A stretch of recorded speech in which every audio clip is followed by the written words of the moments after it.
Security dragged the bank owner toward the exit. She smiled and whispered 5 words that destroyed careers instantly. Tuesday, 2:47 p.m. Dr. Evelyn Reed entered Sterling National Bank's marble lobby wearing a charcoal blazer worth more than most monthly salaries. At 42, she moved with quiet confidence, earned through Stanford MBA programs, and building financial empires. Branch manager Jason Croft barely glanced up. 28 fresh MBA, 3 months on the job.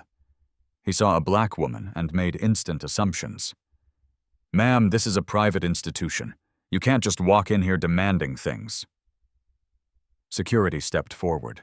Customers pulled out phones. The humiliation was deliberate, public recorded. "People like you need to understand your place," Croft announced loud enough for everyone to hear. The lobby fell silent, except for clicking phone cameras. Have you ever been so underestimated that your response changed everything? This is one of those real-life stories where black stories of quiet power reshape entire systems. Croft stood behind his mahogany desk, arms crossed. At 6'1", he literally looked down at Evelyn's 5'3" frame. His voice carried that particular tone reserved for people he considered beneath his station. "Listen, people like you come in here every day with complaints. This isn't that kind of bank." Evelyn's expression remained perfectly calm. She placed her leather briefcase on the desk's edge. "I'm here to conduct routine business, nothing more." "Routine business?" Croft's laugh held no warmth. "Right, and I suppose you have an account here worth our attention." The security guard Esposito stepped closer. 15 years on the job, he'd seen every type of customer dispute. Something felt different about this one, but Croft was his supervisor. 3 customers now openly stared. Maria Garcia, streaming live on her Justice Watch account, whispered into her phone, "Y'all are seeing this, right? This manager is tripping hard. Her viewer count jumped from 200 to 1,200 in 30 seconds. Croft continued his performance. "Ma'am, I'm going to need you to calm down before this escalates." "I haven't raised my voice once," Evelyn replied evenly. "Your aggressive body language says otherwise." Assistant Manager Karen Lee emerged from the back office drawn by the commotion. Ambitious, hard-working, she'd climbed from teller to management in 3 years. Her first instinct was supporting her supervisor. "Is there a problem here?" Lee asked. "This woman claims she has business with us," Croft explained. "No appointment, no documentation, just walked in, demanding special treatment." Lee studied Evelyn's appearance. The blazer was clearly expensive. The handbag was genuine leather, not knockoff. Something didn't add up, but Croft was her boss. Evelyn reached into her purse, retrieving her wallet. The movement was deliberate, unhurried. A Platinum American Express Centurion card caught the light briefly before she closed the wallet. Croft missed it entirely. "Ma'am, I'm going to ask you one more time to leave peacefully," Croft announced loudly enough for everyone to hear, "before we call the real police." Maria's live stream exploded with comments. Viewers jumped from 1,200 to 5,400 in minutes. The chat scrolled rapidly with outrage and disbelief. "This is insane," Maria whispered to her phone. "He's literally treating her like a criminal for existing while black in a bank." Other customers began recording too. Kevin Cho, a local blogger with 40,000 followers, had just entered the bank. He immediately recognized the brewing situation and started his own video. The clock on the wall read 2:55 p.m. Evelyn glanced at her watch, an understated Patek Philippe that cost more than Croft's monthly salary. She seemed to be counting down something. "I'll give you exactly 2 more minutes," she said quietly. Croft's confidence soared. 2 minutes for what to call security on yourself. Esposito shifted uncomfortably. The woman hadn't done anything threatening. She hadn't raised her voice, made demands, or caused any disturbance. His instincts told him to step back, but Croft's authority was clear. Lee pulled out her tablet, accessing the customer database. "What's your account number?" she asked, trying to de-escalate. Evelyn smiled slightly. "That won't be necessary." "See?"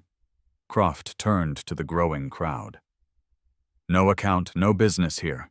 Just another troublemaker looking for a payday." The word "another" hung in the air like smoke. Everyone understood the implication. Maria's viewer count hit 6,800. Comments poured in from across the country. Screenshots were already spreading on Twitter and Instagram. "Ma'am, you need to leave now," Croft declared. "Security, please escort her out." Esposito hesitated. "Sir, she hasn't actually done anything. She's trespassing. Remove her." The moment crystallized. 4 separate phone cameras recorded from different angles. The bank security system captured everything in high definition. Maria's live stream reached 8,000 viewers. Evelyn remained perfectly still in the center of the commotion. Surrounded by staff security and a growing crowd of customers, she showed no sign of stress or anger. Instead, she reached into her purse again. This time, she pulled out her phone. The device was sleek, expensive, with a custom case bearing discrete initials. ER. A phone call will clarify everything, she said calmly.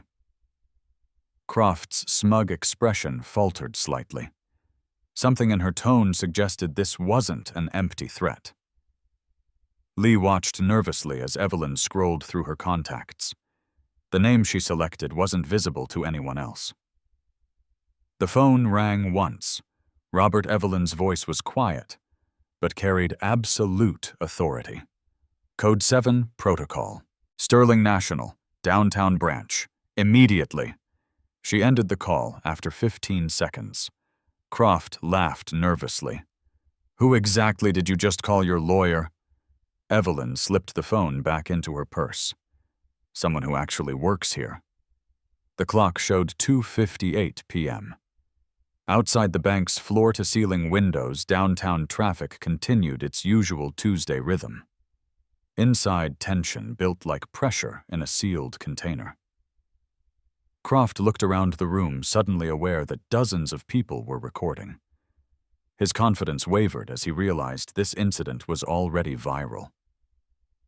"Corporate security is probably laughing at your call right now," he said, but his voice lacked conviction. Evelyn checked her watch again. 90 seconds, she said quietly. The bank's atmosphere shifted perceptibly. What started as a routine customer service dispute had transformed into something resembling a public spectacle. Maria's live stream viewer count climbed past 10,000 as word spread across social media platforms. Croft paced behind his desk phone pressed to his ear. "Yes. I need corporate security to confirm something. We have a situation here." Lee pulled Esposito aside. "This feels wrong," she whispered. "Something's off about this whole thing." "I know," Esposito replied quietly. "She's not acting like someone who's lying." Cho, the blogger, positioned himself for the best camera angle. His 40,000 Instagram followers were about to witness something significant. He could sense it the way experienced journalists smell a breaking story. "Folks, this is Kevin Cho reporting live from Sterling National Bank downtown," he whispered into his phone camera. "We're watching what appears to be a case of banking while black, but something tells me there's more to this story." Croft finished his call, looking slightly less confident. "Corporate confirms no VIP appointments scheduled today. No one by your description has authorization for special access." Evelyn's smile was patient, almost maternal. "Did you give them my name? I don't know your name. You refused to provide identification. You never asked for identification. You assumed I didn't belong here." The distinction hit like a slap. Several customers nodded, recognizing the truth in her words. Maria's chat exploded with observations. Viewers dissected every detail of the interaction, noting Croft's assumptions and microaggressions. Screenshots circulated on Twitter with hashtags gaining momentum. The clock read 2:59 p.m. 60 seconds, Evelyn announced. Croft's nervous energy increased. 60 seconds until what? Until your imaginary friend arrives, until you understand who you're speaking to. Lee's tablet chimed with an incoming message. She glanced at the screen and froze. The message was from Regional VP Robert Maxwell. Emergency situation downtown branch. En route immediately. Do not escalate further. She looked up at Evelyn with dawning comprehension. Jason, she said quietly. We might want to... Her words were cut off by the sound of hurried footsteps in the marble lobby. Robert Maxwell burst through the bank's entrance, his usually perfect appearance disheveled from running. Maxwell was a career banking executive, 23 years, with Sterling National. He'd climbed from loan officer to regional vice president through careful political maneuvering and absolute competence. People didn't see him run ever. His eyes swept the crowd until they found Evelyn. Relief and terror crossed his face simultaneously. Dr. Reed, he said breathlessly. I am so incredibly sorry. The name hit Croft like ice water. Reed. Lee's tablet nearly slipped from her hands. She quickly accessed the corporate directory, typing with trembling fingers. Maxwell approached Evelyn with the reverence reserved for visiting royalty. Please accept my profound apologies for this misunderstanding. Croft's face drained of color. Miss Reed, I didn't realize, Dr. Reed Evelyn corrected gently. And you still don't realize? Maria's livestream chat became a blur of activity. Thousands of viewers demanded explanations, theories, and updates. The viewer count surpassed 15,000 and climbing. Lee found what she was looking for in the corporate directory. Her face went white as she read the entry. Dr. Evelyn Reed, founder, and CEO board chair majority shareholder. The woman they'd just tried to remove from the bank owned the bank. Maxwell turned to Croft with barely controlled fury. Mr. Croft, Dr. Reed founded this institution. She owns 67% of Sterling National Bank. The words landed like physical blows. Croft's legs seemed to give out slightly. He gripped his desk for support. Esposito stepped backward instinctively, distancing himself from the disaster he'd nearly participated in.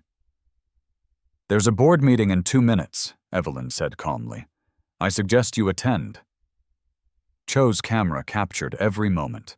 This was beyond viral content now. This was career-defining journalism happening in real time. The lobby fell silent, except for the whispered commentary from phone cameras and Maria's live stream. Customers stared in fascination and horror at Croft's public humiliation. Maxwell gestured toward the elevator bank. Dr. Reed, please. The board is waiting upstairs. Croft's career flashed before his eyes. 3 months on the job MBA from a mid-tier school student loans that would take 15 years to repay, all evaporating in real time. Dr. Reed, please, I can explain.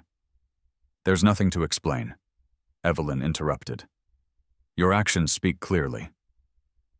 Lee approached hesitantly. Dr. Reed, we had no idea. Mr. Croft handled the interaction, and Ms. Lee, isn't it? Evelyn's tone was professional, but not unkind. You're not the problem here. We'll discuss your role separately. Relief flooded Lee's face. She wasn't being lumped in with Croft's career suicide. Maria addressed her livestream audience. Y'all, I cannot believe what just happened. This man just tried to kick the actual owner out of her own bank. This is going to be everywhere by tonight. Her prediction was conservative. Screenshots and video clips were already spreading across every major social platform. Banking while black began trending nationally within minutes. Maxwell looked physically ill. As regional VP, this incident happened under his oversight. His own career prospects hung in the balance. Dr. Reed, how would you like to proceed? He asked carefully. Evelyn glanced at her watch. 3:01 p.m. The board meeting started a minute ago. I don't like being late. She moved toward the elevators with measured grace. Maxwell followed like a nervous aide. The crowd parted automatically, phones still recording her every step. Croft remained frozen behind his desk, watching his professional life end in real time. Lee gathered her courage. Should I come upstairs? Yes, Evelyn replied, without turning around. Bring Mr. Croft. The elevator doors opened. Evelyn stepped inside, followed by Maxwell. They waited as Croft walked unsteadily across the marble floor, his confident swagger replaced by the stumble of a condemned man. Lee joined them, tablet clutched against her chest like armor. As the elevator doors closed, cutting off the view from the lobby, Maria addressed her audience one final time before following the story upstairs. Folks, this is just the beginning. We're about to see what happens when you mess with the wrong person. Her viewer count hit 22,000. The elevator began its ascent to the 47th floor, carrying 4 people whose lives had just changed forever. In the lobby below, customers and bystanders continued recording, knowing they'd witnessed something extraordinary. Outside downtown, traffic continued its Tuesday rhythm, oblivious to the corporate earthquake happening 47 floors above the street. Cho posted his first social media update. Breaking bank manager tries to kick out black woman. Plot twist, she owns the bank. Full video coming. Within minutes, his post had 5,000 shares. The story was no longer contained within Sterling National Bank's marble walls. It belonged to the internet now, and the internet never forgets. The elevator climbed silently toward the 47th floor. Maxwell stood pressed against the back wall, sweat visible on his forehead despite the climate control. Croft stared at the floor numbers ascending, each one marking another step toward professional doom. Lee clutched her tablet mind, racing through the implications. She'd assisted in trying to remove the bank's founder from her own building. Career suicide by association. Evelyn stood perfectly composed, hands folded, watching the numbers climb with mild interest. Dr. Reed Maxwell began carefully. I want you to know that Mr. Croft's actions don't reflect our institutional values or training protocols. Don't they? Evelyn's question was quiet but pointed. The elevator chimed softly as they passed the 30th floor. Croft finally found his voice. Dr. Reed, I had no idea who you were. If you'd just identified yourself, would that have mattered, Mr. Croft? Her question hung in the recycled air. They all knew the answer. 43rd floor. I mean, yes, absolutely. Of course it would have mattered, Croft stammered. So you treat people differently based on who they are, rather than treating everyone with basic respect, 45th floor.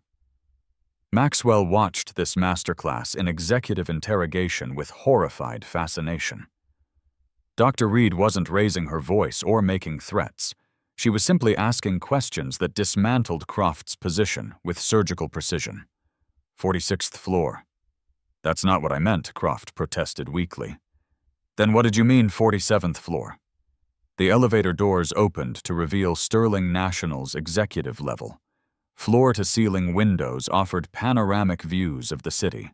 The reception area featured original artwork and furniture that cost more than most people's annual salaries. The board meeting was already in session. Through glass conference room walls, 12 figures sat around a polished mahogany table. Chairman William Price, 71 years old, had mentored Evelyn through her early investment banking career. His silver hair and tailored suits concealed a razor-sharp business mind. Maxwell approached the conference room doors with visible reluctance. Inside, the board members were reviewing quarterly reports, unaware of the crisis developing in their building's lobby 30 minutes earlier. Price looked up as the doors opened. His face immediately registered concern at seeing Maxwell's disheveled appearance and the unusual entourage. "Robert." "Is everything all right, sir? We have a Code 7 situation," Maxwell announced formally. The room fell silent. Code 7 indicated potential legal liability requiring immediate board attention. Price's eyes found Evelyn, and his expression shifted to confusion. "Evelyn, what's happening?" She entered the conference room with the same measured confidence she'd shown downstairs. Croft and Lee followed like prisoners being led to sentencing. "Good afternoon, everyone," Evelyn said calmly. "I apologize for the disruption, but we need to address an incident that occurred in our downtown branch 40 minutes ago." Board members exchanged glances. Dr. Olivia Chen, the board's only other black member, sensed something significant brewing. "Please sit." Price gestured to empty chairs. Evelyn remained standing. "Thank you, but I prefer to present the facts clearly." She opened her briefcase, retrieving a tablet. With practiced efficiency, she connected it to the room's presentation system. Maria's live stream appeared on the main screen. This footage was broadcast live on social media 30 minutes ago. It currently has 47,000 viewers and climbing. The board watched in growing horror as the incident unfolded.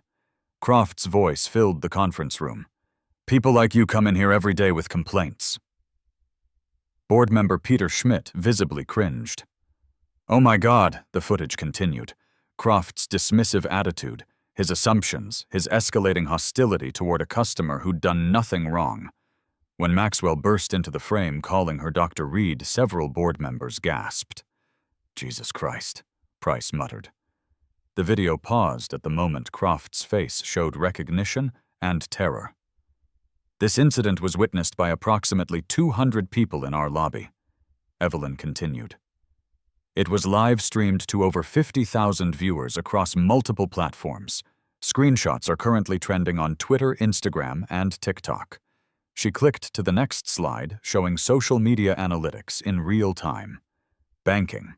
While black is trending nationally. Sterling National is trending regionally. Local news stations have already picked up the story. Board member Jennifer Wu, the communications expert, looked physically ill. "The PR implications are catastrophic." Mr. Croft Evelyn addressed him directly for the first time since entering the boardroom. "Would you like to explain your actions to the board?" Croft's mouth opened and closed without sound. "Finally, I made a mistake." "What specifically was your mistake?" "I didn't recognize you. Try again."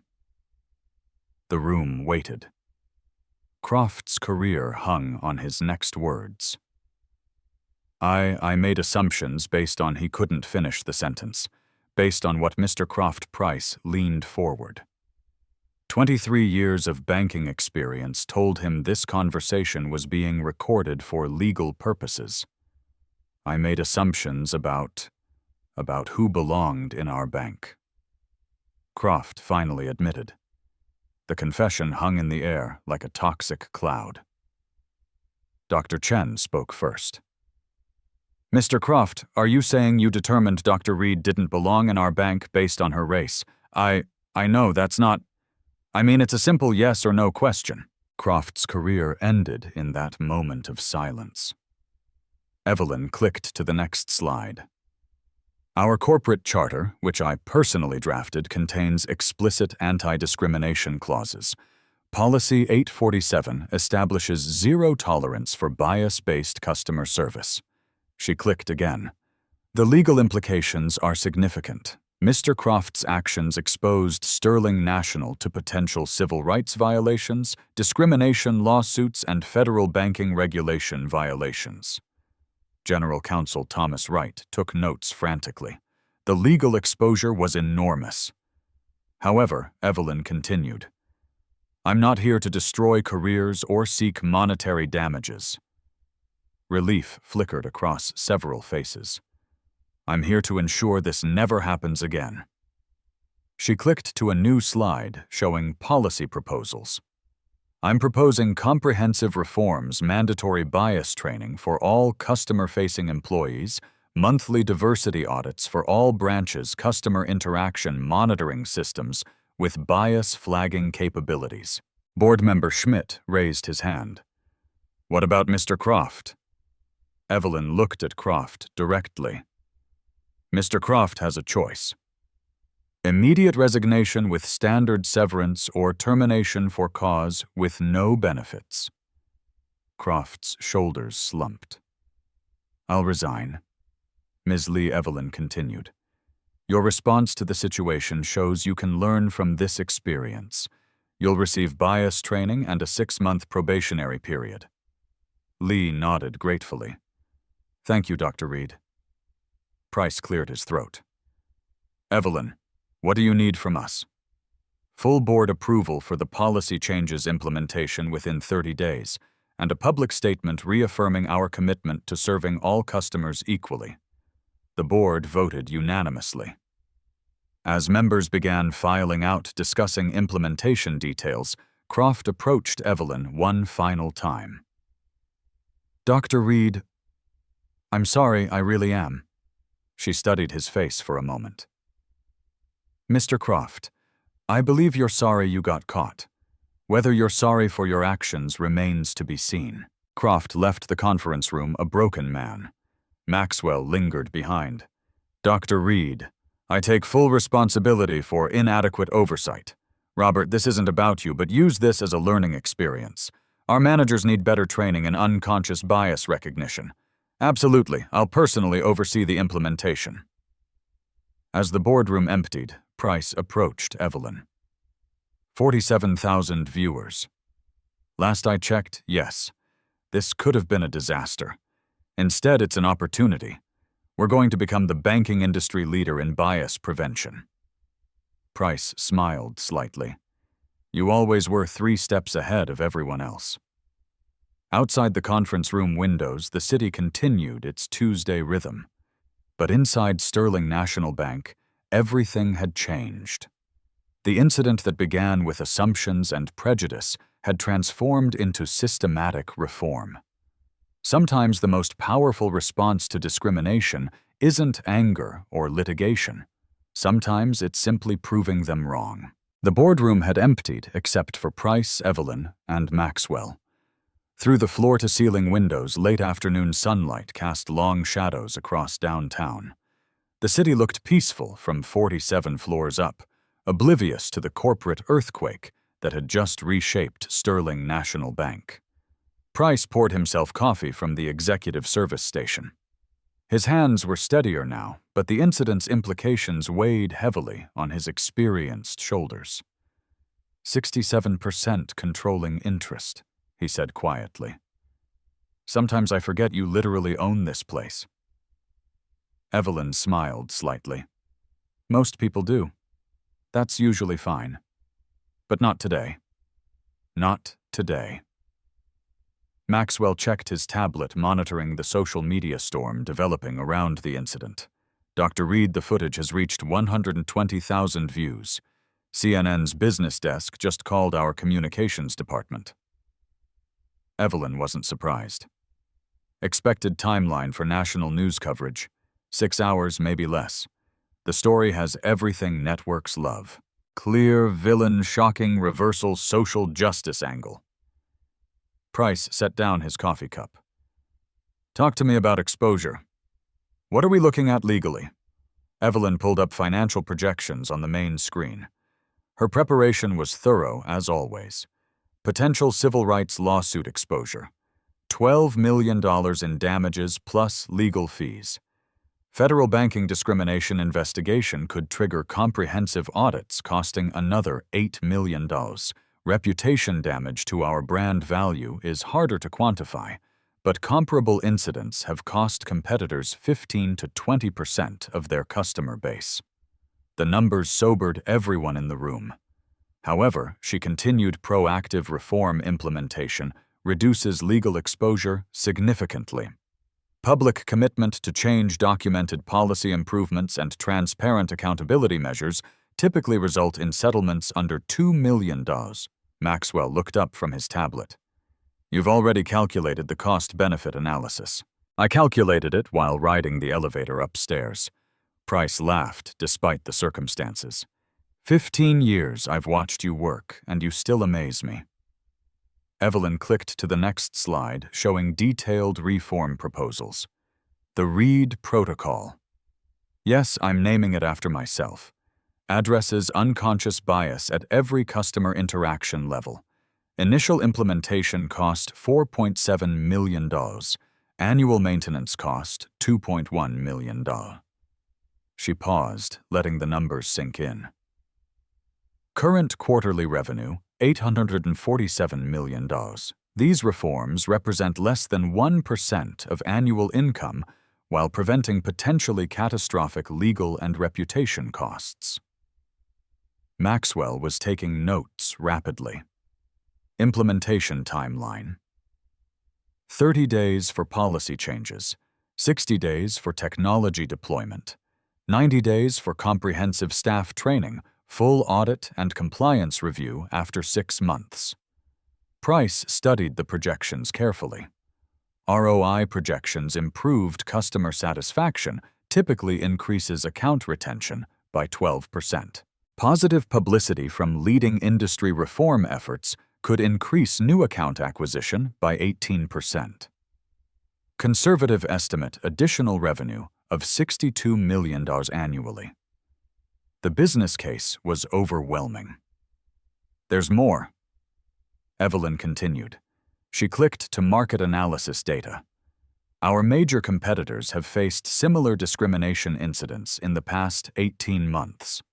None implemented comprehensive reforms. They're vulnerable to customer defection if we position ourselves as the ethical alternative. She highlighted specific market opportunities. Minority-owned business banking represents $43 billion in an untapped market potential in our region. Our current market share in that demographic is 8%.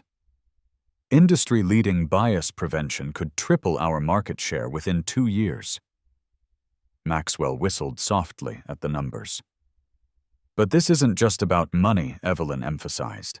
It's about institutional integrity. I founded Sterling National to serve everyone equally. Today's incident violated our core mission. Price nodded slowly. What do you need from leadership? Full executive commitment to change. Zero tolerance for discrimination at any level. Public accountability for our progress. She clicked to the final slide. Specific accountability measures. Monthly diversity reports from every branch manager. Quarterly bias training assessments for all customer-facing employees. Annual independent audits of our discrimination prevention protocols. Maxwell raised a concern. Staff resistance. Some employees might view this as excessive oversight. Employees who view bias prevention as excessive oversight probably shouldn't work here. Evelyn replied flatly. The room fell silent as that truth settled. Price's phone buzzed with an urgent message. He glanced at the screen and frowned. Croft just posted a LinkedIn statement. I deeply regret the misunderstanding that occurred today. I was simply following standard security protocols. End quote. Evelyn's expression hardened. He's not taking responsibility. He's minimizing his actions. Maxwell pulled up Croft's LinkedIn post on his tablet.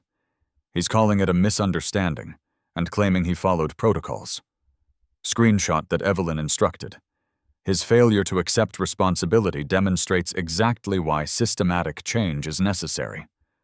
Price stood and walked to the windows looking down at the street below. You know, in 23 years of banking, I've seen dozens of discrimination incidents. Most get buried with quiet settlements and gag orders. He turned back to face Evelyn. "You're doing something different.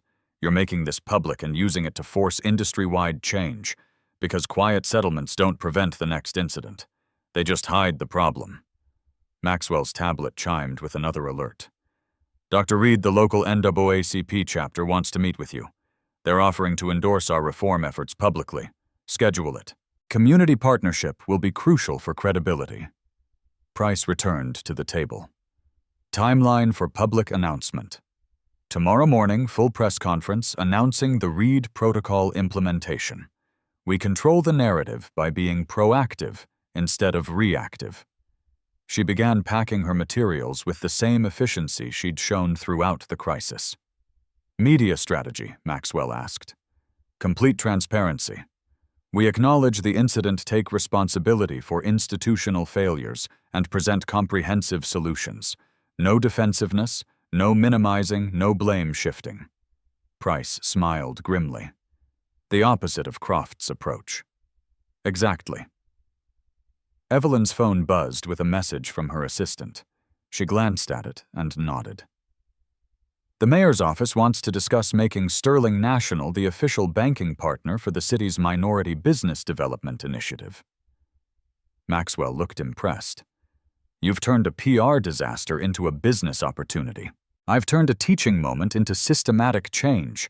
The business benefits are secondary." She stood gathering her briefcase and tablet. "Gentlemen, I'll see you at tomorrow's press conference." "Robert, I'll need those implementation timelines by 8 a.m. You'll have them," Maxwell promised. As Evelyn moved toward the door, Price called after her. "Evelyn, what you did today, handling that situation with such grace and turning it into positive change, that's leadership." She paused at the door. "William, what I did today was basic human dignity. The fact that it seems exceptional is exactly why we need these reforms." The elevator arrived quickly. As the doors closed, Evelyn could see Price and Maxwell already deep in planning discussions. 47 floors below the lobby had returned to normal banking operations. But everything had changed. Croft's career was over. Lee had learned a valuable lesson about enabling discrimination.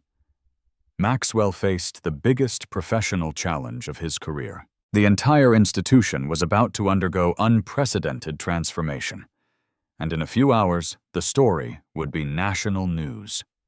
The elevator descended smoothly, carrying the woman who had transformed humiliation into systematic reform.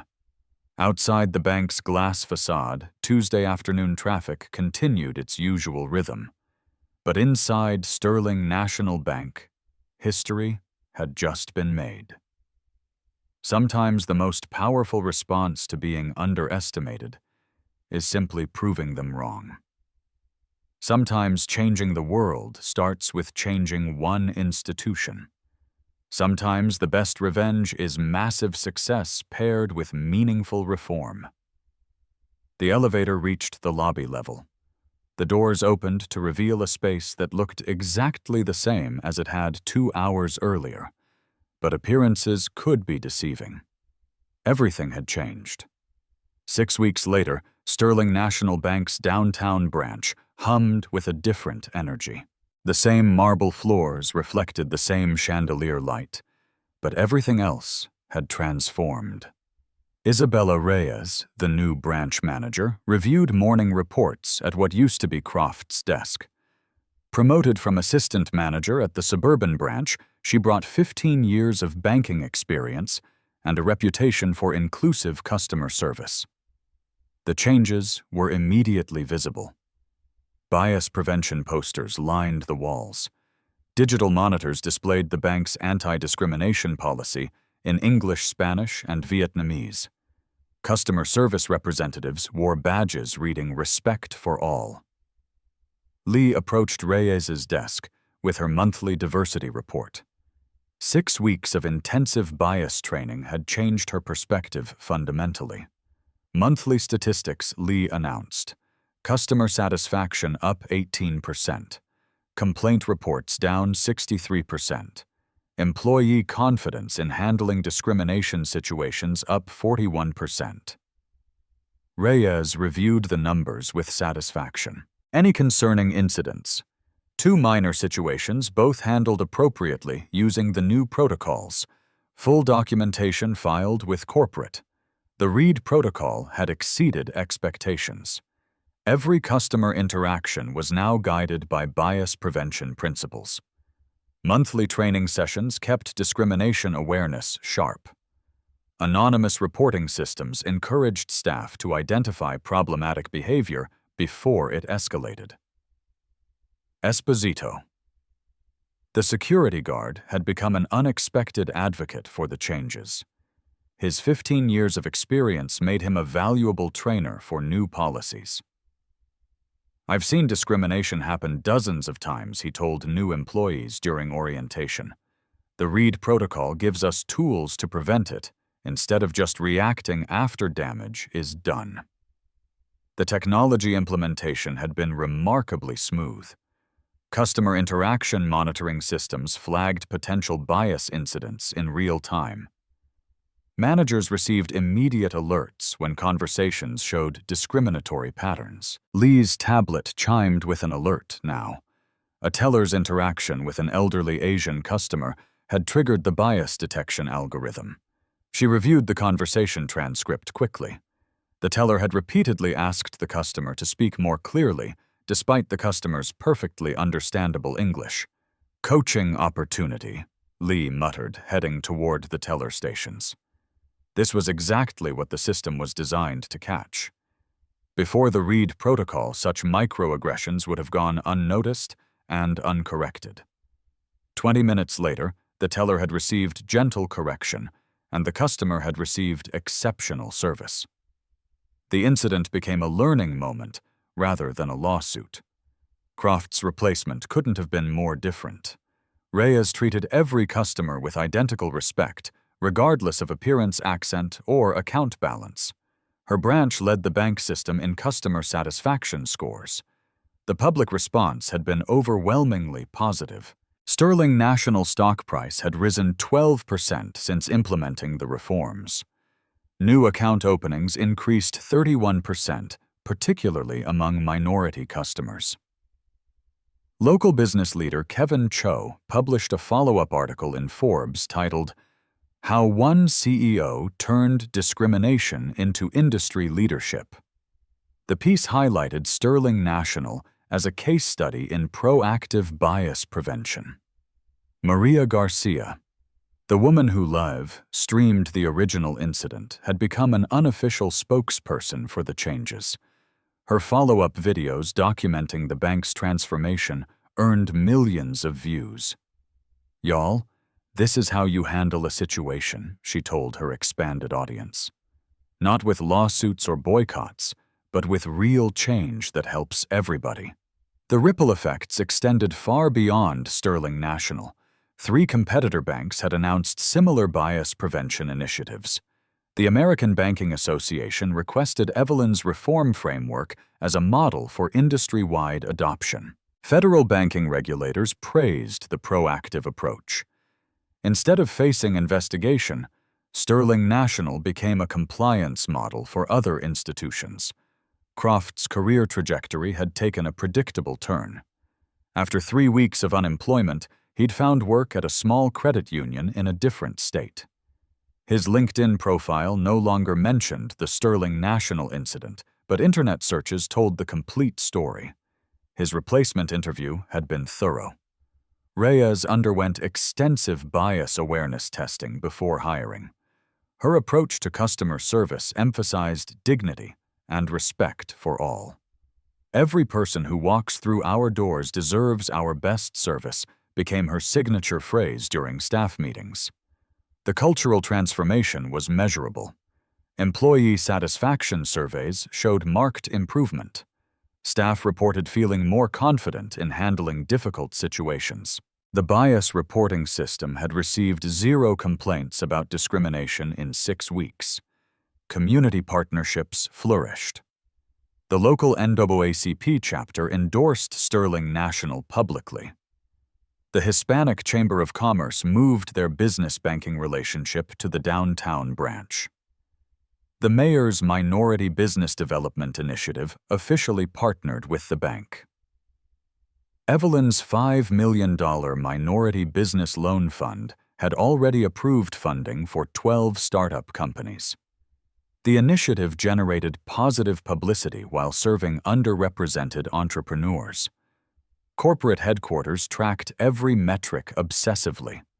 The reforms had cost $4.7 million to implement, but revenue increases already exceeded $8 million. The return on investment was undeniable. Price reviewed quarterly reports with genuine amazement. Customer retention up 15%. New account acquisition up 28%.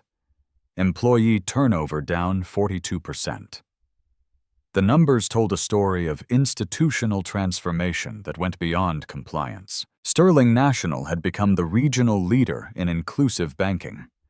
Maxwell had emerged as a champion of the changes. His oversight of implementation had been flawless. Regional branches competed to achieve the best bias prevention scores. The Reed Protocol isn't just policy, he told other executives. It's competitive advantage. We're attracting customers specifically because of our commitment to equality. The technology investment had proven particularly valuable. Bias detection algorithms continued learning from each interaction, becoming more sophisticated at identifying subtle discrimination patterns. Lee had been promoted to assistant regional manager, her probationary period ending early due to exceptional performance. She now trained other managers in bias prevention techniques. The incident that almost ended my career became the catalyst for my promotion, she reflected during a company training video. Change is possible when leadership commits to real reform. Industry recognition followed quickly. Sterling National received the National Diversity in Banking Award. Evelyn was invited to speak at 3 major financial conferences about bias prevention. The original viral video had been viewed over 2 million times across all platforms. Comments sections became forums for sharing discrimination experiences and celebrating systemic change. But the most meaningful transformation was cultural. Bank employees genuinely believed in serving all customers equally. The change wasn't just policy compliance, it was authentic institutional evolution. Croft's departure had created space for authentic leadership. Reyes's approach demonstrated that excellent customer service and bias prevention were inseparable. 1 year later, Dr. Evelyn Reed stood in the same marble lobby where everything had changed. The annual diversity celebration filled the space with employees, community leaders, and customers whose lives had been touched by the transformation. Isabella Reyes presented the branch's achievements' highest customer satisfaction scores in the bank's history, 0 discrimination complaints, and 34% increase in minority business accounts. Maria Garcia, now a paid consultant for the bank's community outreach program, documented the celebration on her social media channels. Her original live stream had become a case study in how viral moments could create positive change. 1 year ago, this lobby was a place of humiliation, she told her audience. Today, it's a symbol of what's possible when people commit to real change. Esposito, now head of security training for all Sterling National branches, addressed the crowd about the importance of intervention when discrimination occurs. Silence enables discrimination, he emphasized. Speaking up prevents it. The statistical transformation was remarkable. Sterling National had become the fastest-growing bank in the region. Competitor institutions sent representatives to study their bias prevention protocols. Croft's story had taken an unexpected turn. After 8 months of unemployment and soul-searching, he'd enrolled in diversity and inclusion graduate studies. His thesis examined unconscious bias in financial services. "I can't undo what I did," he wrote in a public medium article, "but I can ensure others learn from my mistakes." Lee, now Regional Diversity Officer, managed bias prevention training for 1,200 employees across 47 branches. Her transformation from reluctant participant to passionate advocate inspired others. The Reed Protocol had been adopted by 17 banks nationwide. Federal regulators were considering making it mandatory for all financial institutions with over $1 billion in assets. Evelyn's influence extended beyond banking. She'd been appointed to the Federal Reserve's Community Development Advisory Council. Her expertise in discrimination prevention was reshaping financial industry standards. The original incident had generated lasting change extending far beyond one bank. Universities taught case studies about transforming discrimination into systematic reform. Business schools analyzed the leadership principles demonstrated during the crisis. Community impact was equally significant. The Minority Business Loan Fund had provided over $40 million in startup capital.